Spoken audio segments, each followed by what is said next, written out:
Welcome to this week's City Council meeting. It's good to have a large turnout, and I'll call us to order at this time. City Attorney?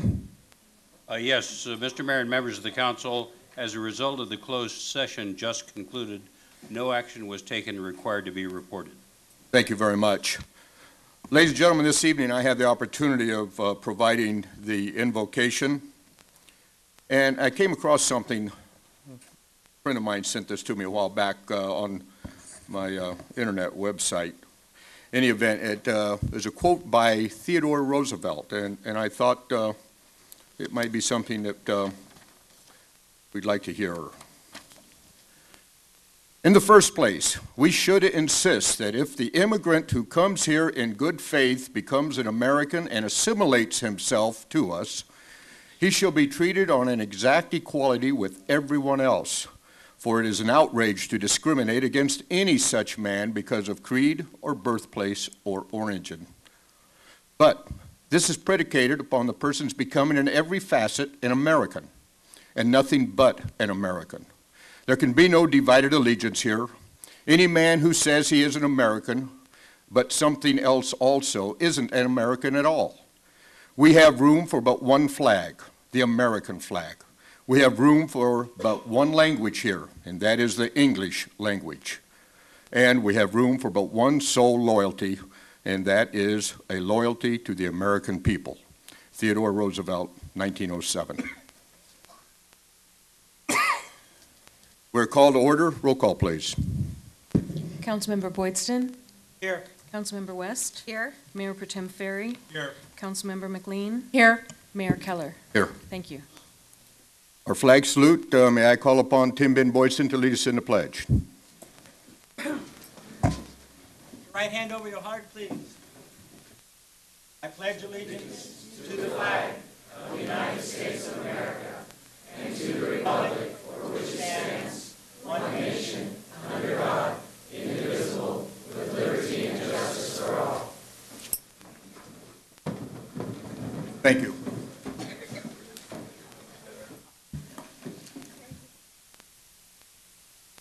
If I may, I'd like to ask the city attorney for something. Is it possible, Carl, we received a memorandum, confidential attorney-client privilege on the reporting of statements of economic interest that you forwarded to the council? Is this something that if it was the comfort of our council this evening that we could cause to be made public?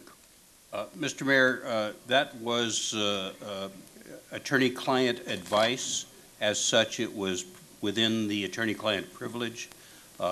If the council desires to release or waive the privilege, it would be necessary to agendize that matter and then take an action on it. That would take an action of the council.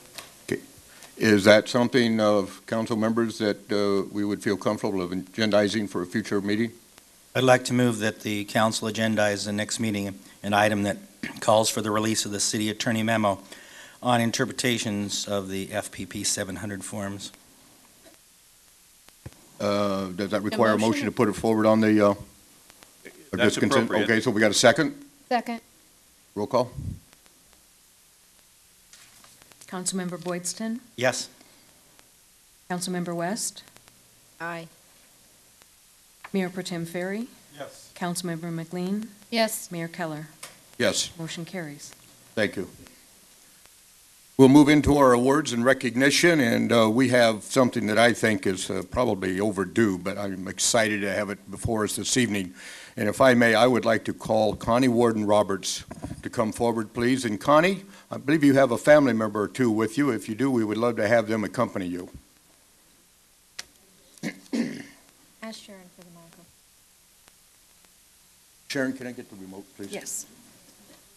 Come on up, Connie. No, that's not good enough. You're coming all the way up here with us. I've asked Councilmember Lorene West to present this special recognition this evening. Lorene? Thank you, Mayor. Just front and center, my dear, we all know who you are. And I think this is something that probably is kind of long overdue for Connie. Most of you know her. This lady has been chair of the Chamber of Commerce Transportation Committee. We affectionately call her a road warrior. There is no roads out there in Santa Clarita that somewhere Connie doesn't have her fingerprints on. And she's been the co-chair of the Santa Clarita Valley Transportation Alliance, and she's worked with the North County Transportation Coalition. She's served as the Santa Clarita Valley Chamber of Commerce president. She's served as the president of the Valencia Industrial Association, the vice president of the Boys and Girls Club, as well as a governing board member. Every nonprofit I can think of at some point in time, Connie has done fundraising for. People see her and they go, oh my God, she's going to make me buy a ticket, and they run. But she has been unparalleled in her fundraising for nonprofits in our community, which is wonderful. She was the co-chair of the city formation, and she worked on the formation of the city that failed prior to city formation in 1987. And we're so proud of her. She was twice elected to the Hart High School District Board of Trustees. She served as one of the first City of Santa Clarita Planning Commissioners. She's given more than 35 years to our community. She has worked on everything out there, our trails. She's supported our parks. She's supported our governors. She's just unparalleled at giving of her time. As a matter of fact, I don't know how she's had time for anything else in her personal life, because she's given it all away to the community. And we love and cherish everything she's done, and we appreciate her. And this was a time where the City Council wants to thank Connie with a very special recognition.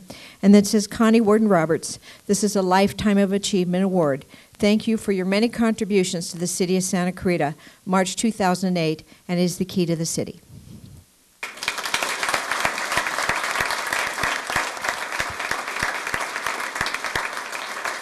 Lorene, I'm overwhelmed and want to thank you, as well as the rest of the City Council, for giving me this fabulous award. I will tell you, though, that I think that what I've done is probably not enough. So you've got to keep on putting up with me, because I really care so much about this city and the wonderful city we've become and the wonderful people, such as you, who make it so. I don't. I was just a voice there in the shadows and sometime in the light, telling you that this would be the greatest city ever created, and it is. So, and it's thanks to you, and thanks to all the hard work that you do. But I'm more than appreciative of all the awards that I've received, and thank you very much.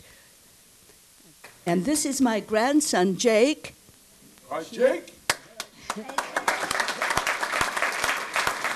Many of you know him. This is my son, Leon. And they are my family, and I'm deeply appreciative of them and of all of you, because you make this city a great place to live.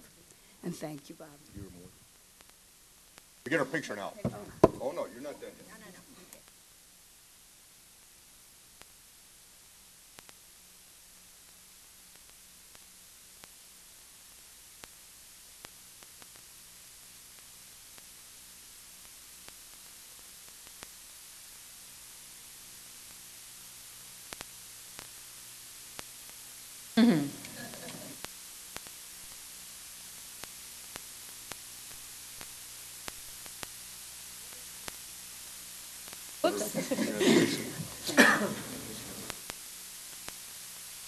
Other hand, ladies and gentlemen. This is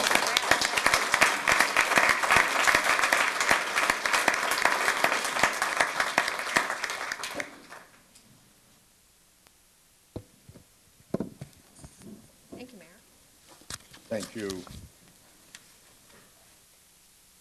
Next, ladies and gentlemen, we have presentations to the city. We have Tree City USA Award and Arbor Day proclamation, and I know we have a couple of folks with the city. Robert Sartain, I believe you're out there. Would you come up and...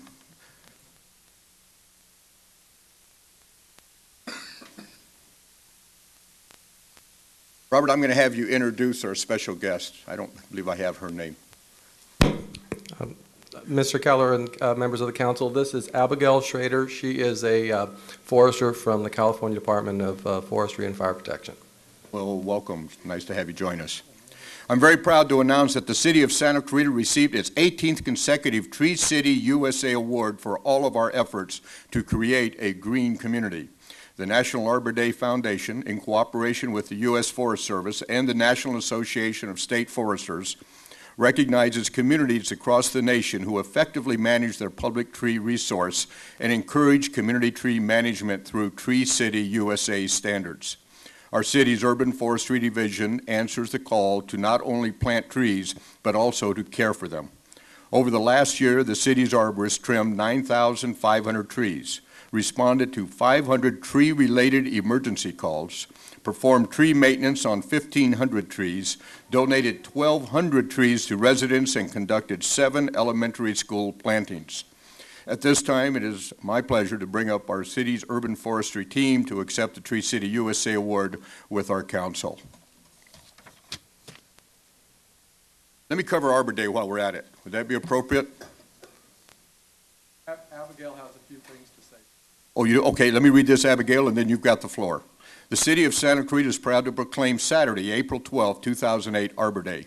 In honor of the world-recognized holiday, the city will host the 19th annual Arbor Day celebration at Central Park from 10 a.m. to 2 p.m. Each year, Arbor Day serves to educate residents about the benefits of planting trees in urban forests for the protection and renewal of healthy ecosystems. Trees reduce noise and air pollution, offset the effects of global warming by turning carbon dioxide into oxygen, prevent soil erosion, and provide shade. This year, Arbor Day will give away 1,000 free trees, 1,000 bags of mulch, and 10 free compost bins to the first 10 people that sign up and attend a composting workshop. Abigail? I'd like to say also that not only has the city of Santa Clarita received the Tree City USA Award this year, but they've also received the Growth Award. And this shows that the city is going above and beyond the minimum, and that the program is continuing, the urban forestry program is continuing to grow and thrive. I congratulate the city on their efforts and encourage a continuing commitment to expand and grow this urban forest. And on behalf of our Chief Ruben Grijalva, the Director of CAL FIRE, and as a representative of the National Arbor Day Foundation, I am pleased to present the Honorable Mayor, the City Council, and the citizens of Santa Clarita the 2007 Tree City USA Award and the Growth Award. Great. Please come up for a picture.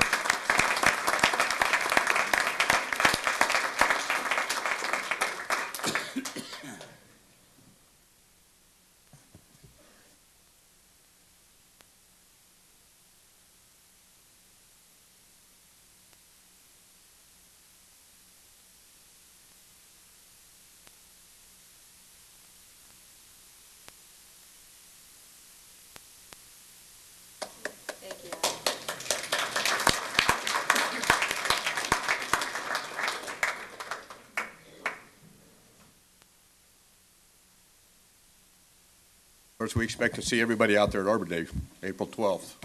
It's always a fun event. If I may, I'd like our Mayor Pro Tem Frank Ferry to assist us with our next recognition, which is the Hart High School Sound Vibrations. Frank? Thank you, Mayor. This evening, the City Council is pleased to honor members of the Hart High School Choir Sound Vibrations. Sound Vibrations just recently traveled to Illinois and competed in a choir competition, which they took first place, returning as champions. Sound Vibrations is one of the best show choirs in Southern California, winning top awards at every competition. There's 43 young people, 10th through 12th grade, and we'd like to congratulate them, especially their choir director, Gail Hart, as well as Mary Rosebrock, the assistant director, Leslie Garman, the instrumental director, Elise Fairchild, choreographer, Gerald Espinoza, choreographer. Everyone, please give a hand to the National Sound Vibe champions.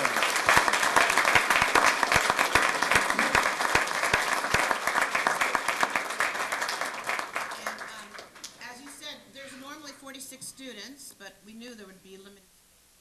And they're going to perform one of the songs from their set, and normally they're dancing all over the stage. So we're going to, kind of make do here, okay?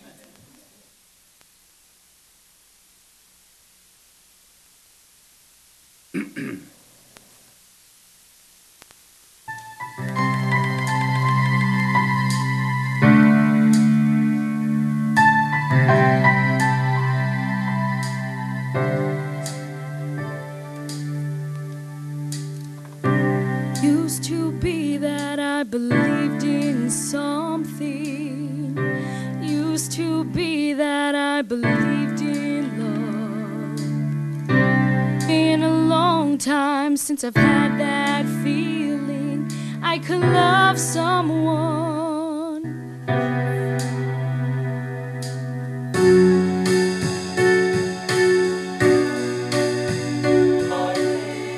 I said I never let nobody in.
Thank you. Thank you very much. Do we have another one?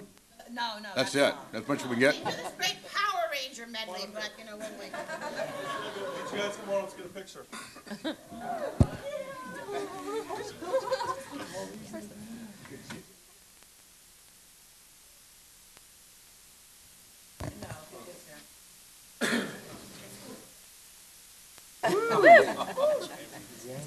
Tell you what, we have two of the officers, the presidents are here and other officers, so why don't you hold this? These are the two officers, so that looks good. Which one's I saw her mom back there, a proud mom, so.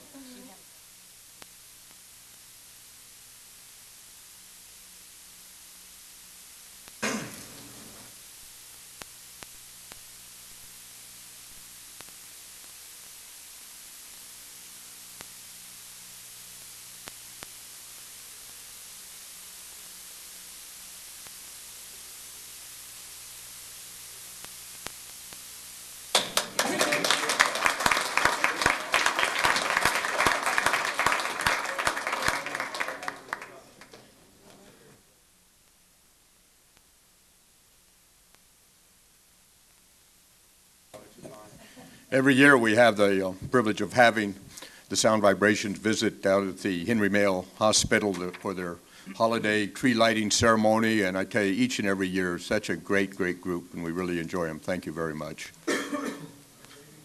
Okay, at this time we'll move on to the public safety topic of the month, and we have with us this evening Captain Kurt Schaefer.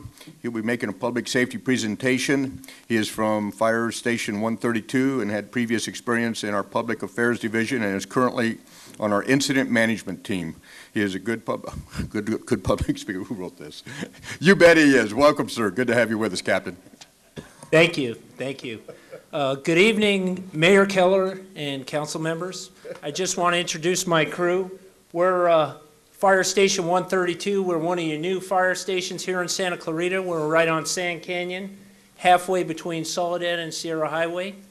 And two of us live in the area. I grew up in Santa Clarita, been out here since 1970. So I'm pretty familiar with the area, and I love this community. And Tom, our engineer, he's also out here also. So again, it's a pleasure to be here. Thank you for giving me this opportunity to speak to the council and the mayor regarding some public safety topics. Mayor, thanks for your commitment to emergency preparedness. Thanks for the support you've given to us as your local fire department. As you know, living here in Southern California, we're exposed to wildfires, we're exposed to earthquakes, we're exposed to floods. And here in Santa Clarita, we have similar conditions. We had the wildfire last year. Just the short time I've been in this community, I've experienced the Sylmar earthquake. I've experienced the Northridge earthquake. The Northridge earthquake, I was on duty. I was supposed to work in the city of industry and ended up on an engine company here in Santa Clarita. So tonight, what I'm going to do is just speak about some key points on emergency preparedness. And as you know, whenever we have a major event, your emergency services, whether it's sheriffs, whether it's fire department, are going to be taxed. So we as community members need to be sufficient for about 72 hours. That's what we're trying to shoot for. So the first thing that I'd like to speak about is the CERT program. And the CERT program is the Community Emergency Response Team, or Response Training. And the city of Santa Clarita was one of the pioneers of this CERT program, one of the first cities to be out there in the forefront providing this training. And this training gives community members the opportunity to take a class and get some type of training over about a 7-week period to have some kind of fundamentals to draw on if we have an emergency. And some of the things that are covered in the CERT program is disaster preparedness, fire suppression. They'll actually teach you to use a fire extinguisher, triage, and then first aid, how to prioritize who needs medical treatment and who doesn't, light search and rescue, and then how to take all those members with that training and then put it into an organized approach. The city, I was on the city's website, and it's offered throughout the year, the CERT program. And the actual CERT program is slated to occur April 17th through May 29th. That's 7 consecutive Thursday evenings. It's a good program, so anyone that's at the least bit interested, it's a great way to just get some knowledge. You get that training, and then your last day you have a little mini emergency scenario, and you kind of put it together. So the other thing I wanted to speak about is just earthquake preparedness. We've had 2 major earthquakes that have affected our valley here, and who knows when the next one's coming. We've been very fortunate on these 2 earthquakes that I've lived through, is they happen early in the morning. So people are usually still at home and we're still in place. I have yet to experience one that happens during daytime hours when family members are separated. That throws a whole new element into the picture. But regardless, what we need to do is we all need to have an earthquake preparedness kit. And with that, we need water. And you figure on a gallon of water per person for 72 hours or for 3 days.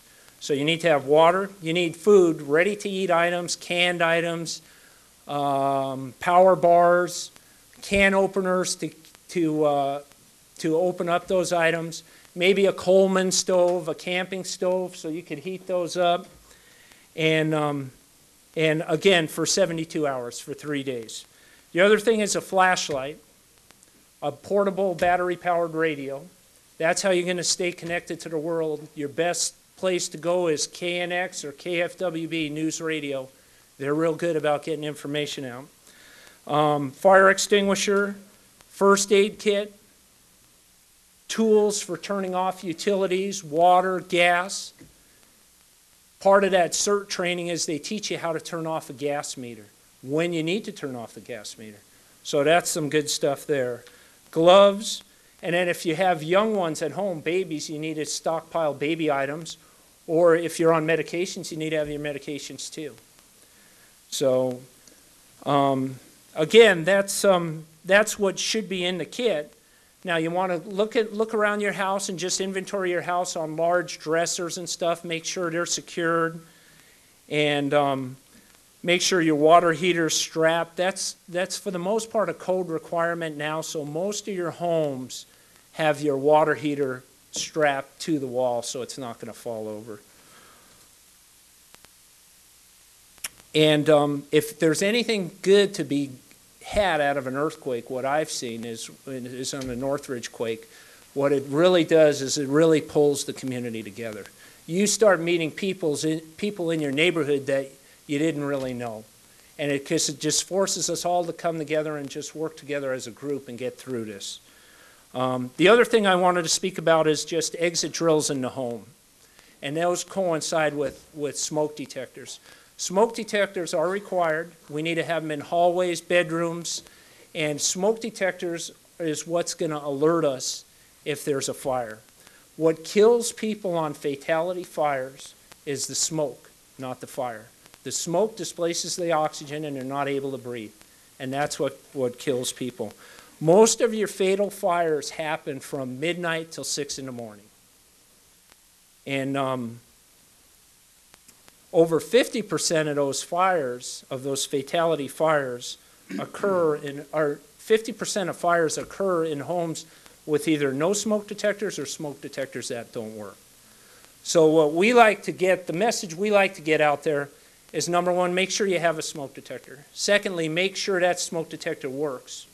Now there's battery-powered ones, and then there's hardwired ones with battery power backup. The hardwired ones actually use your current in your house to supply that smoke detector. But even with that, you still need to change these batteries. And we always like to coincide it with when we change clocks. And we just changed our clocks a couple of weeks ago. So you should, if you haven't already done it, get a nice fresh 9-volt battery and put that in there. And then you'll do it again in the fall. And you just need to make sure everything's operational, because that'll be what warns you in the middle of the night when you get that slight little bit of smoke that you can't even really see. I mean, how many of us have cooked something and we set off a smoke detector and you don't really see anything? So, and then the other thing that coincides with that is the exit drill in the home. Every place, every room in your house, you should have 2 ways to exit that room. The first one being the doorway. And under ideal conditions, you'll be able to get out of that doorway. But if not, you're going to have to go out a window. So if you're on the 2nd floor, then you've got to start looking at some safety ladders to actually get off the 2nd floor. So that's really what I have to share with the mayor and the council members this evening. I'd like to open it up to any questions, if you guys have any questions. Council? I just have one. How many times a year is the CERT training offered just for the public's benefit? I'm not, it's an ongoing thing. I'm not familiar with how often the city offers it. I know it's offered through Seasons, the Seasons program. And when I was in our public affairs office, the contact person was Donna Newsy. Now, I don't know if Donna's still involved in it. Thank you. Mayor, we do it 5 or 6 times a year. One more time with that. I say we provide that training 5 to 6 times per year. Right, thank you. Captain, we want to thank you, and I believe you're still one of our newest new fire stations in the city. And once again, we'll welcome you in your operation, and thanks to all the troops out there for the great job they do for us. Mayor, thank you. Mayor, I just had one thing. Thank you so much. I just cannot emphasize enough how easy it is to do the things that the captain suggests. There's just one more thing. I know that when we were a younger city, we had secure training, which was the precursor actually to the CERT training. And the one thing that I was so grateful for was that we were taught to go to your hardware store and buy an emergency light that you plug into the wall, and when the electricity goes out, that thing lights up. I have one in every room of my house. It's been Christmas presents for years. And I'd like to ask the audience, how many of you have an emergency light plugged into your wall so that when it gets dark, it goes off? That's fantastic. It's not enough. Very easy thing to do. They cost about $11 or $12. And believe me, if there's an earthquake early in the morning and you have no electricity, that will save your life. Thank you so much. You're welcome. Thank you. Thank you, Gail.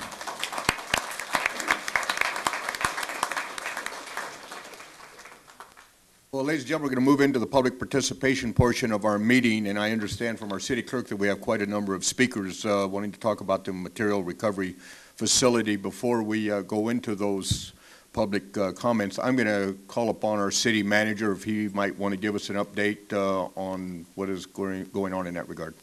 Thank you very much, Mayor, members of the City Council. In light of recent community input, Burtech has requested that the processing of their environmental impact report for the materials recovery facility project be suspended. Planning staff is currently working with the EIR consultant to halt work on the document and determine what work has been completed to date. At this point, the application for the proposed MRF on Sierra Highway has not been withdrawn.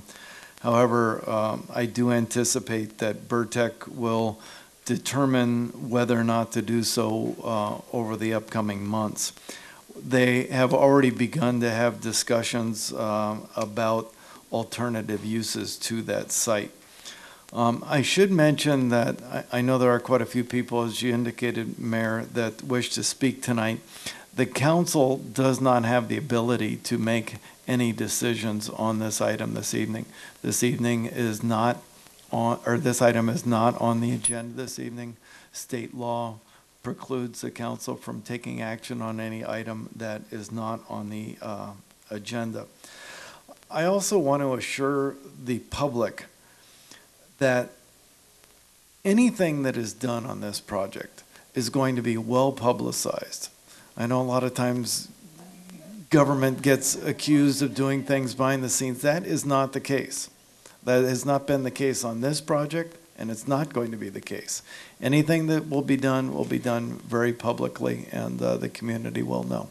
And I think the city attorney has a comment he'd like to add as well about the public participation. Yes, Mr. Mayor and members of the council, the limitations that can be placed on public participation are based upon the need of the city council to accomplish the business of the city, of the meeting.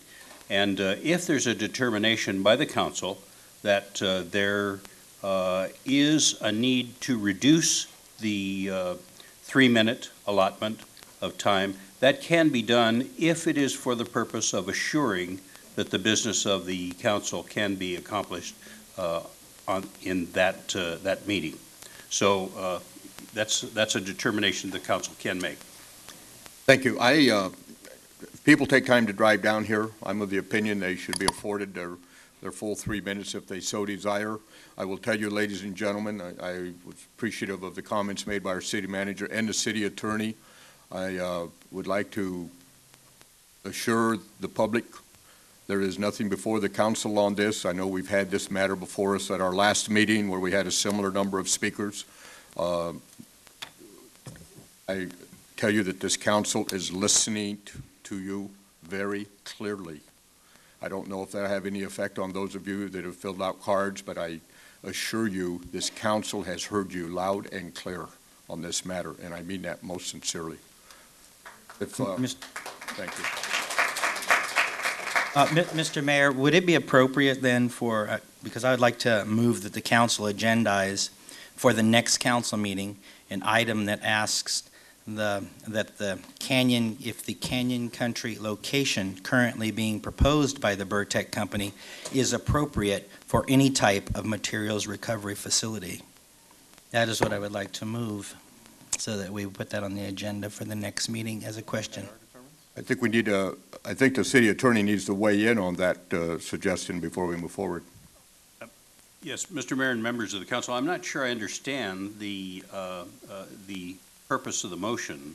The purpose of the motion, sir, would be to put it on the agenda, the question about whether that would be an appropriate location for a materials recovery facility, so that the council can say yes or no individually as to whether they think that's a place for it or a place not for it, and then put it to bed entirely, considering the fact that both Frank in the last meeting very loudly said that he wanted no part of it and that he wanted to kill it immediately, and that the mayor has said on his website that he does not think this is a good location for this particular facility. So I would like to just agendize it, because you said we can't act on it tonight, so I'd like to be agendized for the next meeting, and that is my motion. My problem, Mayor and Council, is that I don't think that a proposed action of that nature is consistent with the zoning ordinance. In other words, there is a need for pursuing a process for any proposed use that is to be made on property. And if the zoning is appropriate, or if there's an application for zoning, then there is a procedure for considering that through the Planning Department and the Planning Commission and the City Council. I don't think that unless you impose a moratorium of some nature on a particular use, that it is possible for the council to make a declaration that a particular use may not be pursued on particular property. I just don't think it's consistent with the zoning ordinance. I would like to amend then my motion to say that it would be a moratorium upon that use in that location to be considered at the next meeting. I have a question for the city attorney. Carl, when we do our due process through the city, we accept people come in on almost any land use, and we go through a process. And by law, we're remanded to do that. If you bypass that process and you carelessly change the process that governance is done by, is that not an actionable item by a particular property owner or whoever is putting forth to the city a request for use? And does that not put us in jeopardy of litigation that could be very costly? In other words, it's okay to go through a process and say no, but it's not okay to circumvent. Yes, if the city was to sidestep the process that is already provided for under its zoning ordinance or under state planning law, there certainly could be an exposure to a challenge of that action. Now, under Government Code Section 65858, it is possible for the City Council to declare a moratorium on a particular use for a period of 45 days, and that may be extended for then up to a total 2-year period. And that is a possibility that could be considered by the council. And I assume that's the nature of the motion. The nature of the motion is to do anything possible to answer the question once and for all whether there will be a materials recovery facility, because quite honestly what is of some concern to me is the fact that we're coming up to an election and that even though it has been suspended, as it were, it has not been taken back, and Burtech has not told us, no, we changed our minds, we're not going to put it there. They've only said we put it into suspense. And like many projects in the history of our city, things that seem to have gone away rear their ugly heads some time hence, and they come back in a different form, usually when people are not paying as much attention. And I would just like to have the issue settled once and for all, because I think I know how the majority of the people that live in Canyon Country with myself feel. I certainly know that a lot of the people in the city have expressed their dismay with the fact that we would change and allow materials recovery facility in a residential area. And so that is the reason that and what I'm trying to do here. I'm trying to put this before the council so they have to stand up and be counted on this.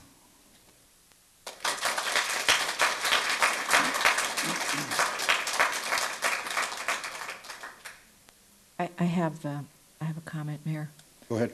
I think that it is admirable to see so many people here.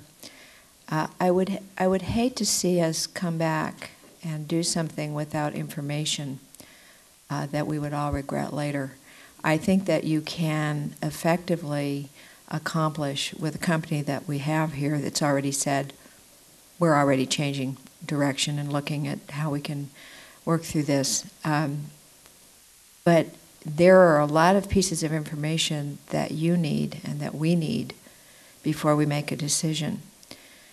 One of the things that's of great concern is to be respectful to a company who is working to get us into compliance with not only the state recycling that we're mandated now, but in the future.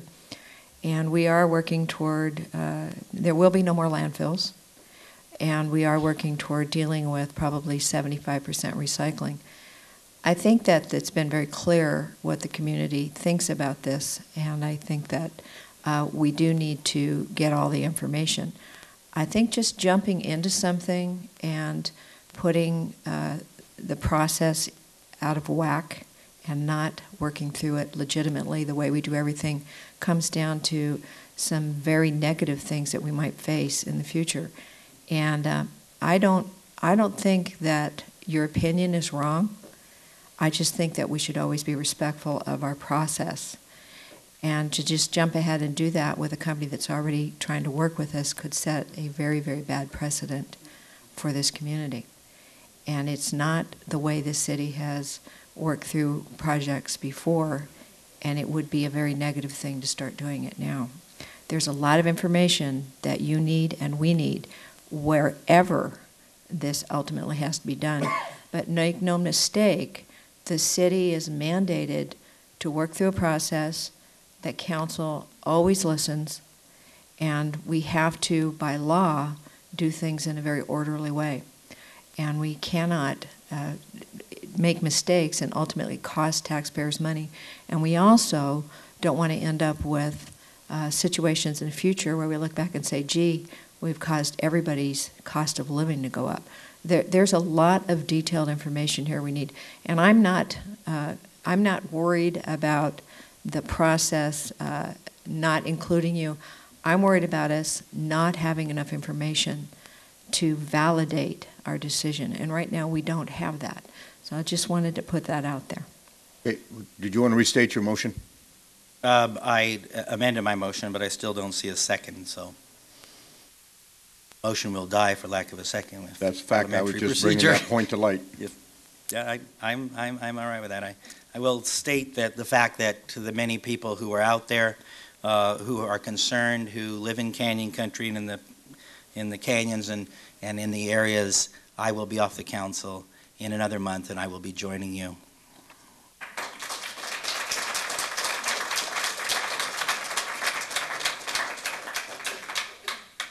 Okay, we'll move into public participation. Our first speaker will be Alan Ferdman, followed by Louis Adler, followed by Pat Salter. Alan? Good evening, Mayor and City Councilman. My name is Alan Ferdman. I am the chairman of the Canyon Country Advisory Committee.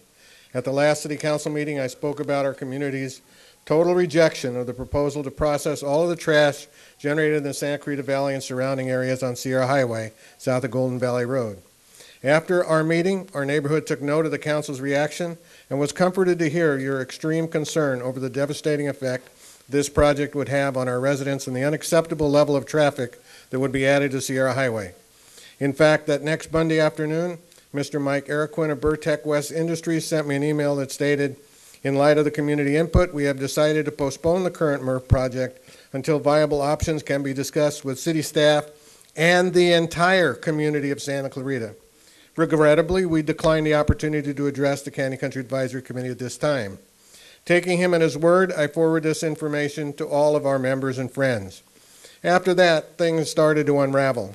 On Tuesday, one of our members reported that the Planning Commission, city staff made the statement that the MRF project EIR is on hold and the effort would be reinitiated after the election.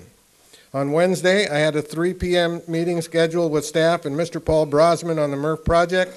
At 11 a.m., staff called and canceled the meeting. At the Canyon Country Advisory Committee on the same date, Darren Segmiller, the project planner, had committed to provide a MRF presentation. He did not show up or provide advance notice. So, well, folks, even a poor rocket scientist from Canyon Country can see a pattern emerging. It is obvious that if Burtech can quietly put the EIR on hold, they can also quietly restart it. This would occur without any city council or community notification. We deserve a guarantee that this will not happen. If it is staff's intent to shut down communication with the community, we will use the only venue left, city council meetings 3 minutes at a time. The city has continually stated that this is Burtech's proposal. Let me remind you that Burtech is under contract with the city of Santa Clarita to provide the MRF. City staff has been collaborating with Burtech on this project for over 5 years. Therefore, what we have here is the city of Santa Clarita requesting the city of Santa Clarita to approve a zoning application through their contracted agent, Burtech. I believe that makes the city of Santa Clarita ultimately responsible for the project. So council members, let's get moving and request that your contractor withdraw the current application. They're not going to sue. They want your trash contract. Withdrawing the application would guarantee that when a new location is determined, it will have to go before the Planning Commission, City Council, and therefore be visible to the community at large. You asked others for similar action on Las Lomas. Now it's time to step up to the plate, agendize this item, and do the right thing. Thank you.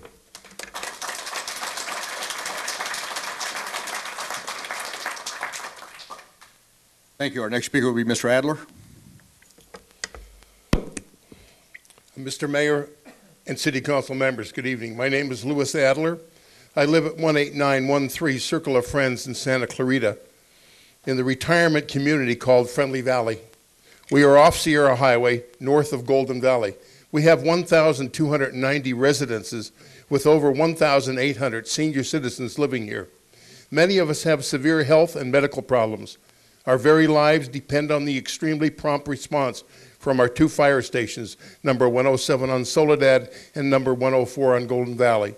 In the year of 2006, the 2 stations combined responded to 4,779 calls, or an average of 13 calls per day.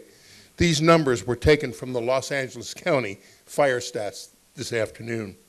In Friendly Valley, we average over 1 911 call per day, and at times we have had as many as 7 911 emergency responses within 1 day. The response time to Friendly Valley on a 911 call is just under 4 minutes.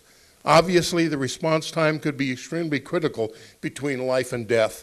Due to the many accidents on the 14 freeway, which caused the freeway to be closed to traffic, Sierra Highway becomes a bumper-to-bumper parking lot. With the influx of an additional 885 trash trucks and semis on Sierra Highway per day, this will seriously hamper the response and rescue time of emergency vehicles attempting to respond to Friendly Valley's and the surrounding residential areas' life-threatening needs. 911 calls, emergency vehicles will be seriously hampered, both responding to the emergency and also attempting to transport the patient to the hospital, Henry Mayo. People are going to die stuck in Burtech traffic. Surely the city of Santa Clarita could find a more suitable site in an area not surrounded by homes and schools. I am not speaking without any firsthand knowledge of solid waste recycling. For over 16 years, I ran a very successful waste hauling and recycling business. For 14 of those years, I was an active member in NSWMA, the National Solid Waste Management Association, and the National Recycling Coalition. I am extremely knowledgeable with the different types and sizes of all the trucks involved in the business of solid waste trash and solid waste recycling hauling. I am also aware of exactly what is involved in the transporting of 3,000 tons per day, both into and out of the proposed Burtech facility. I applaud the city of Santa Clarita with their efforts to be a very successful recycling city, but surely you will put the desires of your many constituents before that of an easy fix. Thank you. Thank you. Our next speaker is Pat Salter, followed by Al Porcelino, followed by Samuel Chandler. Salter.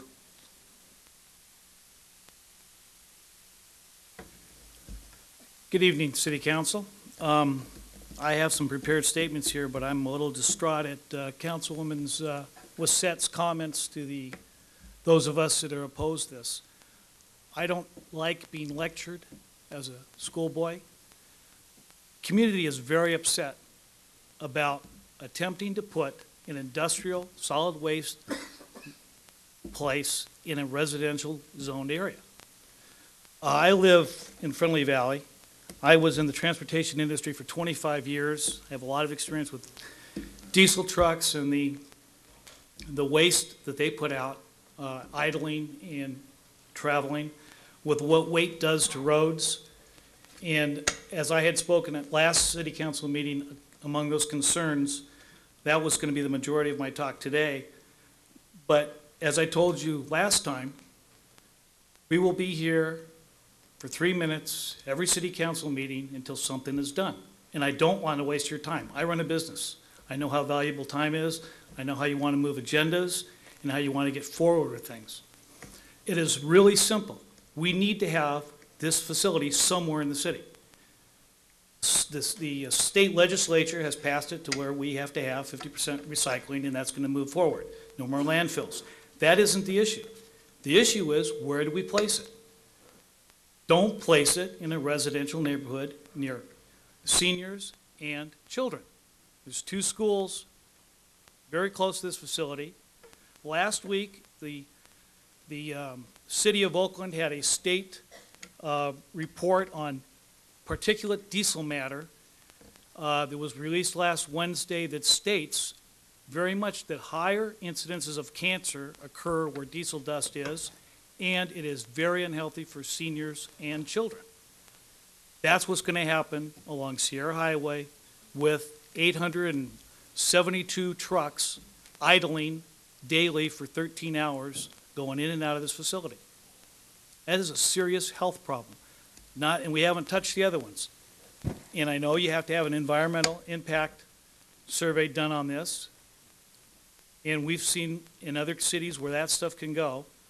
So I just implore you, please take a stand on this. Let's get it put somewhere where it's zoned properly and get it in place, but not in a residential neighborhood. Thank you.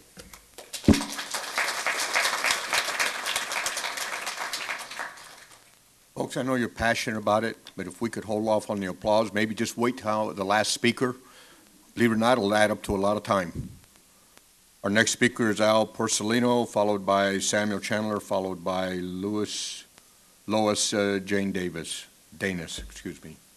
Mayor Keller, City Council people, City Manager. Ms. West wants some information. I'll give you a little bit of information. Canyon Country Advisory Committee had a speaker visit them once. He was a developer that developed the homes over there on Golden Valley Road near the corner of Sierra Highway. And he had advised us that they were going to put a paseo across Sierra Highway for the students that were going to be going to Golden Valley School. I think that information has fallen through the cracks, but that's information I'm sure our manager could probably find out about, because that was part of the request when they requested our okay for them to be building there, or, you know, just for us to kind of back them. That was one of the little tidbits they offered. I haven't seen it yet. And I only need 3 minutes to tell you people that they got to rezone to put a MRF up there. That's not in the right area. There's got to be somewhere else. There's got to be somewhere else for it. I thank you very much. Thank you, sir.